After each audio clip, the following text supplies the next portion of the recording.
ఊరు పేరు లేని కంపెనీకి విశాఖపట్నంలో ఇప్పుడు ఉర్సా అంట కంపెనీ పేరు. ఇంద్రనైనా ఈ ఉర్సా అని చెప్పి చూస్తే ఊరు లేదు, పేరు లేదు. వాళ్ళు కట్టే కరెంటు బిల్లు అపార్ట్మెంట్లో రెసిడెన్షియల్ అపార్ట్మెంట్ కట్టే కరెంటు బిల్లు ఆ కంపెనీ కడతాం. కొన్ని అమెరికాలో వాళ్ళ ఆఫీస్ ఏందని చెప్పి అక్కడికి పోయినారు మనోళ్ళు ఎంక్వైరీ చేయడానికి. ఆడ చూస్తే ఆడ చిన్న ఇల్లు.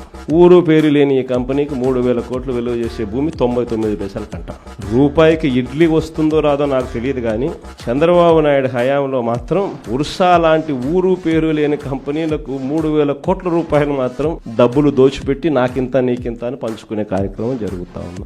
మరో విశాఖపట్నంలోనే మరో భూమి లూలు గ్రూప్ అంట.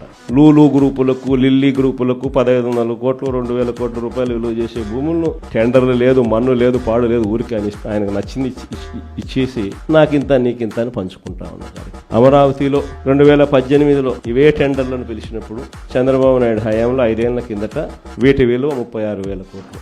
అప్పట్లో సిమెంట్ రేటు, అప్పట్లో స్టీల్ రేటు ఇప్పటికన్నా అప్పుడే ఎక్కువ.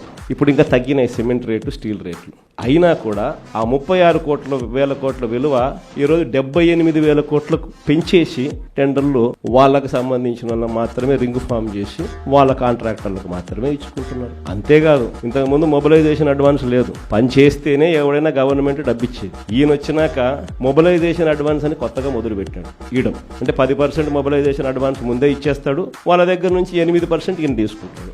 లెఫ్ట్ రైట్ సెంటర్ రాష్ట్రాన్ని దోచేస్తా ఉన్నారు.